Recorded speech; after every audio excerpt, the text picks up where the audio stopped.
Hello everyone and welcome to another video with me, 320 Sim Pilot, and today something very exciting for you. We have another preview video.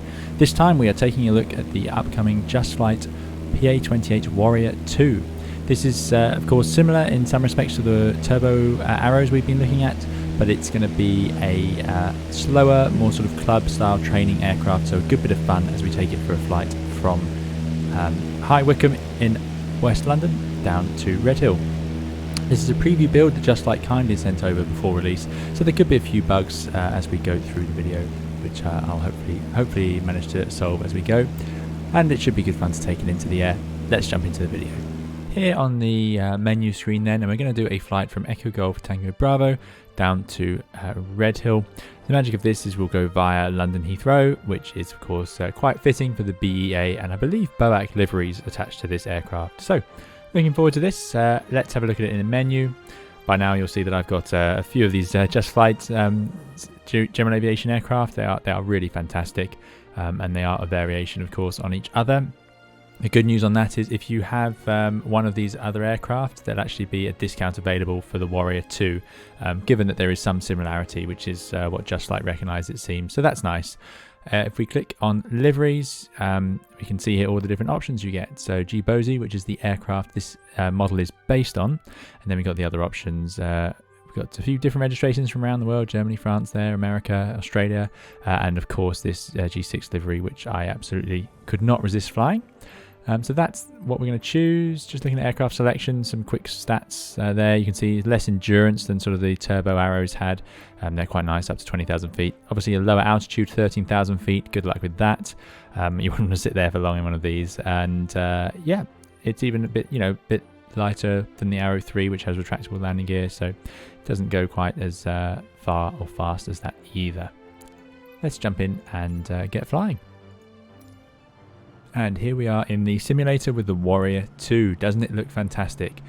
We are in the Pilot Plus High Wycombe Airport, and this is the Golf Sierra India X-Ray Tango livery. As you can see on this side we have the BOAC aircraft livery, and on the other side we have the, get ready for it, BEA livery. So these two airlines merged to form what is now British Airways, so BEA being the more European side of it. You may have seen this livery on one of British Airways' Airbuses flying around. It's been out there, and that fantastic red wing which we've seen on this channel before in another stream. And what's great is we even get the cheat line, which is something that I love on this channel of course. So we get a cheat line on even our Warrior II, which is great news. This is a really smart livery, great fun to have it included. But yeah, great stuff. It looks absolutely fantastic, loaded up straight away of course, just like we're used to now with the general aviation Piper aircraft that JustFlight have been providing, and by default as you can see we've got the chocks and the tie downs.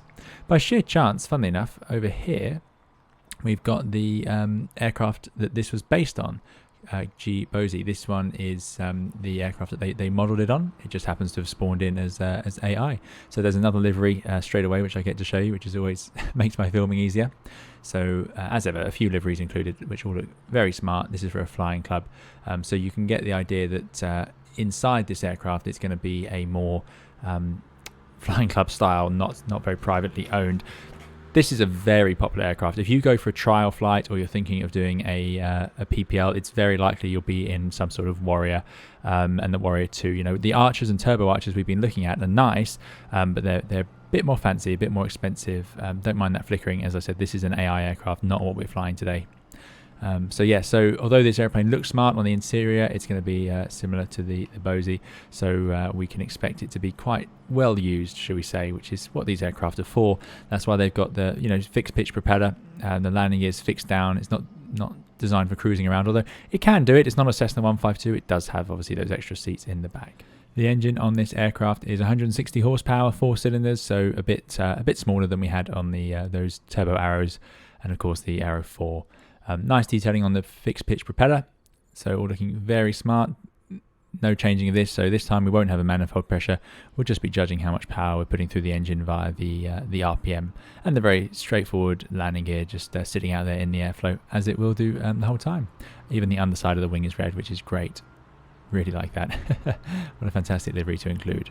I think it's time we jump into the cockpit and get started then. In the flight deck then, and we're back to this red interior, which I do like, a very retro feel. You can see a lot of these switches do work there, even the cabin air in the back you can pull to switch off, door unlatching. If you've watched any of my other preview videos, I think this will be pretty familiar to you, so you have to do it properly, but then you can get that door open. Yeah, very straightforward. One of my big bugbears with Piper aircraft is when you have to get in through one side only. Never quite understood why there wouldn't be a door on this side as well, but I'm sure there is a reason I don't know about. The yoke is here, and in terms of quality of life stuff, as usual, you can get rid of it if you want to. But as you're starting to probably get the idea, this is more basic inside. So we're missing our propeller RPM lever. We're also missing the manifold pressure. We just have RPM down here. Because we don't need the other one. If we can't change it, we can't change the RPM. So that's how we're going to judge the power output of the aircraft. As you see here, GPOSI is the registration used.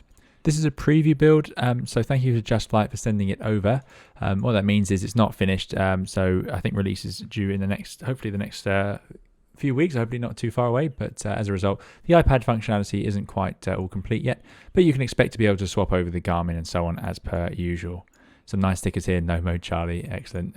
Yeah, quite a simple airplane. So we're going to get it fired up. Let's see if the checklist has been added yet. Yes, it has. So here you go, the full checklist. You can run through your control surfaces, lights, tie down, shock bars, oil quantity, etc. But this one is going to be slightly easier to start than the other aircraft, I'm hoping. So let's take a look. We've got the circuit breakers are all in. Can you pop these out? Yes, you can, which is great. Functionality as well is working there. Carburetor heat in, cold, which is off. Carburetor heat there. Another design feature of the Pipers, the primer's here, but the carburetor heat is over here. Now in the Cessna, the carb heat is actually next to the throttle, so it's very easy to know where it is just with your hands without having to reach over, so that's quite nice. Whereas there, it's a little bit hidden in my opinion, but there we go, that's where it is. And the fuel selector on the fullest tank, well, we're going to go with the left tank. Of course, the gauge is here, not very reliable on a plane like this. So that's all done. Engine start then, we're going to go with the cold engine. Throttle, we've got to open it 1/4 of an inch. Battery switch can come on. We're going to take the battery and the alternator on. Navigation lights on. Let's put those on here. And then we'll check outside that they've come on. You would have done that on your walk around, of course. Now, of course, the chocks and tie downs should be gone in your build. If you do pick this aircraft up, you'll be able to select that in the iPad. So, yeah, nav lights have come on, which is great. Out of curiosity, should we check if that CB pulled, nav light pulled? And there we go. They don't work. So, yeah, all modelled, which is great. Aux boost pump to on, which is going to be that. Mixture rich. Then we'll see some fuel pressure. Propeller clear. Ignition start. So open the storm window and shout. Let's also close up this door, although it is a nice swelteringly hot day here in the UK, it seems, which is great for once. And then it'll be clear prop. And we're going to run the starter.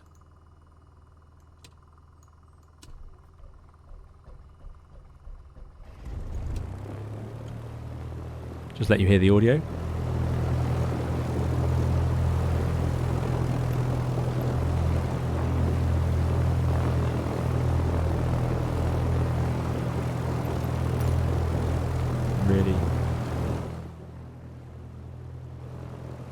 Really lovely audio in this this one. Yeah, I do really like it. Close up that window, you can actually hear it gets quieter. That propeller sort of washing noise, good fun. Close that one up. And then we'll finish that checklist, which is 2, put magnetometers to both, which we've done. Throttle at about 1200 RPM. Luckily, that's about where I had it, which is a good sign. I actually got the throttle in the right position. And oil pressure check, very important. We want the starter light to be out and the oil pressure to be up. So oil pressure's in the green, and that is it. Next will be the taxi checklist.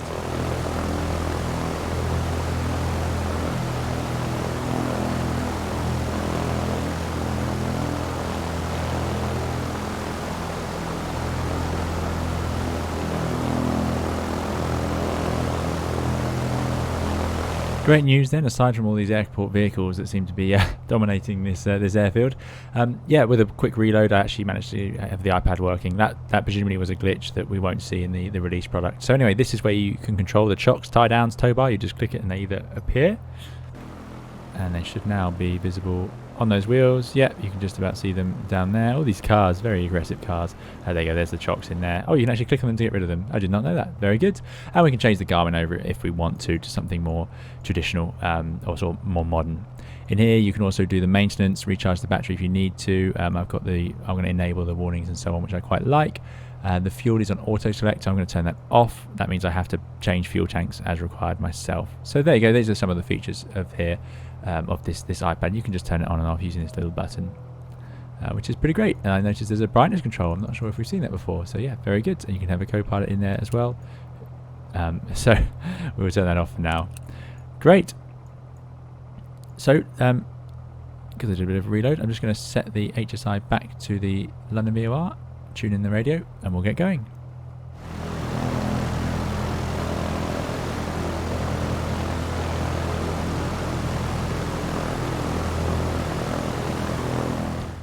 Right, so on the runway now, just squeezing on those brakes. I'm going to turn on the instrument lights. I think it makes it a bit easier to read for you guys. There we go. Yeah, we're going to head off and then make our left turn to the south. We're taking off on runway 24, of course. So let's give it a go. I believe the checklist will include a takeoff procedure. So there we go. It's going to be full brakes, maintain the centre line using the rudder. We're going to rotate minimum 55. I'll probably do it a little bit faster. We're going to go for flapless for this one. This would suggest that they would expect it to be flap set and checked. Yeah, so they're using a bit of flap. So I'll do a flapless takeoff. We'll go a bit faster. I'll rotate about 65 knots, accelerate to 80 knots in the climb, and then 90 knots eventually. Okay, let's go. So we'll go to full power. Release those brakes. As you saw, you can choose the state of the aircraft from ready for takeoff, ready for start, cold and dark. So that is quite handy if you're just trying to jump in and get yourself flying. Quite a short runway for this airplane, it seems. There's 65 knots. So, being careful with that rudder, get ourselves into the air. That ground handling still something that needs work in Microsoft Flight Simulator. And away we go. There's about 80 knots, trimming out. This is climbing very nicely. Not bad at all. Just needing a little bit of right rudder to counteract the yaw of that propeller. So we'll get ourselves up to about 2,000 feet, and I'm going to make my turn. It's all clear. Round we go. Of course, in real life, we'd be looking at airspace restrictions, changing frequency, and not carving straight through the London Heathrow controlled area, which would be a very quick way to get yourself a phone call and possibly a license suspension, I would imagine, or something worse. So you've got to be very careful with that. Fantastic noise, and you really get the airflow sound effects in this aircraft when you get it into the air. Great fun. It is, of course, very similar to the Turbo Arrow, so it's going to be a case of whether you think this is going to suit your style of flying more.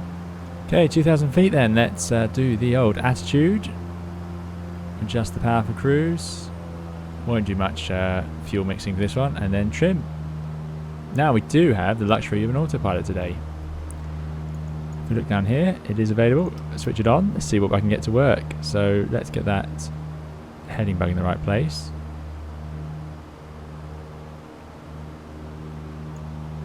Easier to scroll, we shall see. There it goes. Let's have heading mode, please. And I don't know if it would do attitude mode. Previously they had a little cheater button you could press to make it do it, but I'm not sure if that's in this one. But there we go. So we'll leave it in heading for now. It does have a nav mode, which would presumably, if I set that to GPS, it will fly it onto the GPS, but we won't do that. We're going to do Vorlock. So I'm going to leave it on Vorlock. Hopefully it will carry on this and intercept this radio. We shall find out if that works. I'll be very impressed if it does, as we head over to the London VOR. We look at our VFR map just to check we're going the right way. Yep, it's going to be down over here, so we're going to head across and then intercept it. We'll imagine that Heathrow have cleared us to transition their zone, but not above 2,000 feet, which is what we are doing. Right, let's give you some of the audio to listen to.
good news. Yeah, by setting the radial on here on the HSI, it's now tracking towards the London VOR. I have a video on VOR tracking if you need it, available on my channel. Just search 320 Sim Pilot VOR tracking. I'll provide a link as well.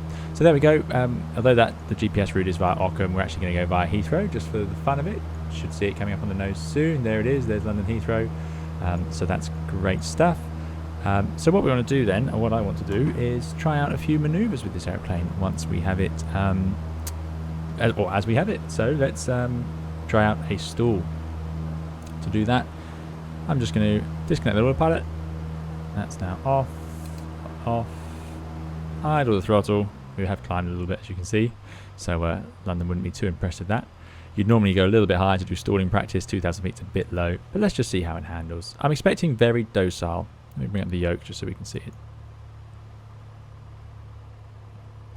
Right, let's keep it level then. And what I'm expecting is a stall warner, followed by some buffet, or maybe at the same time. And then at full stick back, I expect it to just sort of wash down. So there's full back.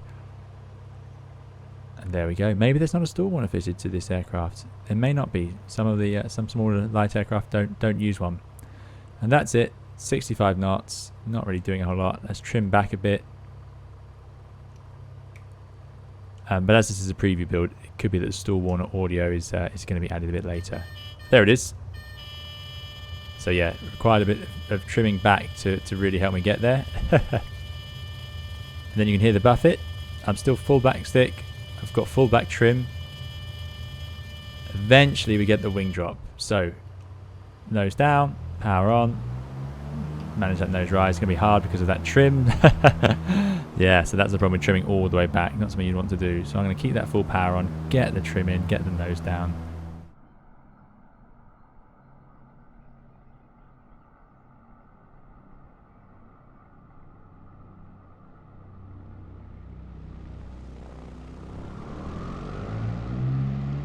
Right, let's do that once more. I'm curious. So I'm going to go full back. I don't want to trim as far back as I did that time. So where's my trim now? That's almost full up trim there. So if you look outside, you'll see that my the tail plane is pretty nose up by default. And then we'll just pull the nose up. And you can see it drop a wing there. So let's lower the nose, add the power, and gently raise it. And there we go. Trim's a bit more manageable that time. So yeah, going full back trim is not going to be a good idea. And that's not what you'd expect to do in any stalling exercise. So there we go. Pretty docile, but if you really push it, you can get it to drop a wing. Feels really nice. That's a really, really authentic feeling flight model. I'm very impressed with that. Gives you something to, to bite you if you do get it completely wrong. But the PA28 is famous for having docile characteristics. It's part of the design of this wing, and it helps keep it accessible or suitable for training new students. So let's head over to Heathrow then and zoom by on our way over to Redhill.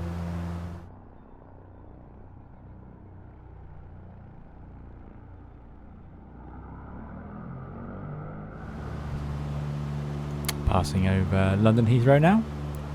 Still slightly above our cleared altitude, so we would definitely get ourselves into trouble there. This is the default London Heathrow provided with the premium deluxe version. I think the top version of Microsoft Flight Simulator, or the most expensive one I should say. There we go. We're going to roll up on this heading and then keep trundling over. Current plan is to go via Ockham, but we'll actually skip that, and I'm just going to go direct to EGKR. I'm going to use a GPS, so if I press this VLOC CDI to GPS, then this CDI over here will just show the GPS one, and it should give me the track as well, which is going to be about 139, pretty much straight ahead anyway. So I can just move that to 139, and then if I press nav, it should fly along that GPS line and take us to Redhill, which is great news. So that's what we'll do. Out of curiosity, there should probably be some power settings. There you go, 2100 to 2700 RPM, 75% power max. So yeah, that's quite a large one. Make sure we can lean, elevator trim set, and then fuel tanks swap as required. Do we need to swap them yet?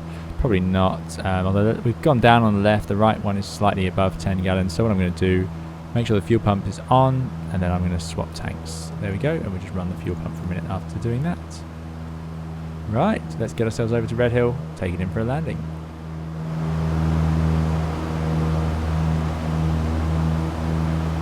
Right, here on the left hand side we have the town of Hampton Court, and this is Hampton Court Palace, famously used by King Henry VIII. So quite a spectacular palace that they've included now with Microsoft Flight Simulator, which is great. These huge, great rivers you see are just amazing. You don't, well, not rivers, I suppose, canals. Just there for entertainment and views, I imagine. And then this is Bushy Park, a large park that Henry VIII had for hunting deer and, again, entertainment. Imagine spying up that part of London. If you look, there's central London just over there. So just fantastic. And as you can see, very obviously, more golf courses. Always more golf courses. Okay, so we're getting close to arriving at Redhill now. It has an elevation of about 200 feet. So I'll plan a circuit at 1200 feet. Again, I don't know what the local procedures are here in Redhill. But yeah, so it's got quite a few runways actually available. It's got a 08 left, right, runway 18, 26 left, 26 right. It's quite amazing. So if you look at us, here we are here. So I think what we'll do, given the sort of southwesterly breeze as always, we'll come round and I'm going to land in onto runway. I'm imagining that's going to be approximately 26 left. We shall see what we see as we pass overhead. Okay, here's Redhill on the nose. I'm going to disconnect the autopilot, and assuming that it's a left-hand circuit, we're planning to land here, roughly. So we'll get down to 1200 feet on this side, which is the dead side of the circuit. Look out for traffic joining downwind over there. You can actually see Gatwick just over there. I didn't realise it was so visible. Yeah, very close. So we'll get down to 1200. I'm not even sure we could be up this high here without being in Gatwick's control zone. We'll pass over the numbers here just about. There you go, you can see the left and right. So there are indeed two runways here. So that's, yeah, I didn't realise that. So we'll pick the longer one, I think. Why not? And then we'll head round from into the downwind leg. Big airfield, Redhill. Obviously lots of grass runways. Instead of any tarmac ones, but I think they do occasionally use a certain taxiway as a runway, but I need to not 100% sure on that. Right, anyway, we should have leveled off there. Let's get the speed back now.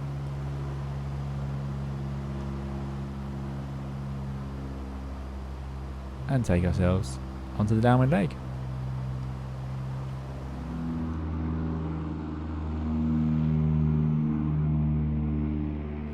Downwind then, I'm going to go for the first stage of flaps. Not sure if my flap is working, so we'll do it like that. There we go. 1200 feet. Past the threshold now. Bit tight in. I'm just going to widen this out a little bit. Don't want to go any slower either, even with those flaps out.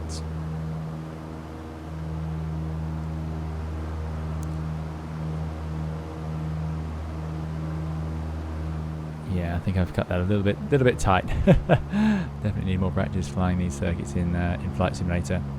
Okay, let's bring it round then. So I'm going to bring the power back. So we got brakes are off, undercarriage is down, mixture is rich, prop is at max RPM. Then we got flaps at the first stage, fuel on the right tank with the pump on. Instruments are all set, QNH is set. Car peak would definitely go on. We should have run it probably a lot more than you've seen, so we'll put that on for now. Oh no, not the mixture please. Car peak, there we go. Hatches and harnesses are secure. Right, we're definitely high. Speed's back. Put all the flap out now. You can hear that aerodynamically, which is good. Good detail by JustFlight as ever. And we'll get the speed back to about 65 knots, I'm guessing. So I'm going to trim it out, and then I'm going to adjust the height using the throttle. So I can see that I'm clearly high, so I'm going to keep the power right back. Running at idle power in an aeroplane like this, with it's not fuel injected, it uses a carburetor. There's a risk of carburetor icing, especially in the UK with its humid conditions. So that's why we have the carburetor heat on. As I see that I'm starting to come into line with where I want to be, I can trickle the power back on. This is a judgment call, really. Pappies are there, but they're not the, your sole target for your profile. As we get onto final approach now, I want to get rid of that carb heat. The reason is, if we go around, it does actually reduce your power just a little bit. I'm not entirely convinced those pappies are correct either. There we go. So, coming in now, 65 knots. We'll get ourselves touchdown on the grass. Hopefully, grass is a nice surface to land on. Most pilots do prefer it. Going to make sure we don't dig that propeller in though. So power back, into the flare, power at idle. There's the main gear, holding it there, letting the nose gear settle down. No need for the brakes, it's going to pretty much drag itself to a stop. Grass obviously provides more drag on the aircraft. And there we go. Welcome to Red Hill. I hope you enjoyed your flight over London in this BOAC and BEA PA28 Warrior II.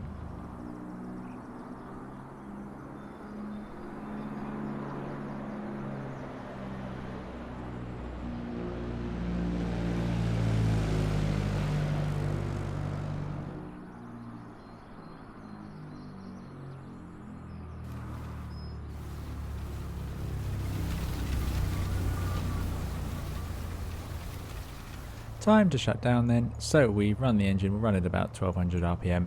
Let's put up the shutdown checklist. We first skipped a few of those.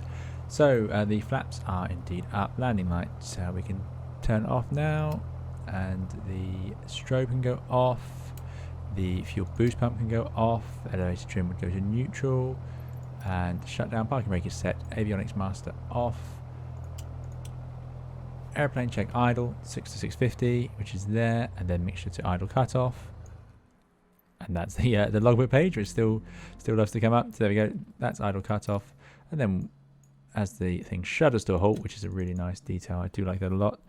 We can bring the master switch to off, and there we go. Let's put those chocks tie downs in place and get our door open. So that's all for today's video. Thank you very much for watching. I hope it's been of interest to you. As I said, releasing relatively soon from JustFlight, a discount for previous owners of this aircraft in FSX and P3D, as well as a discount for those of you with the Arrow/Turbo Arrow. And that's at least my understanding at the time of the publication of this video.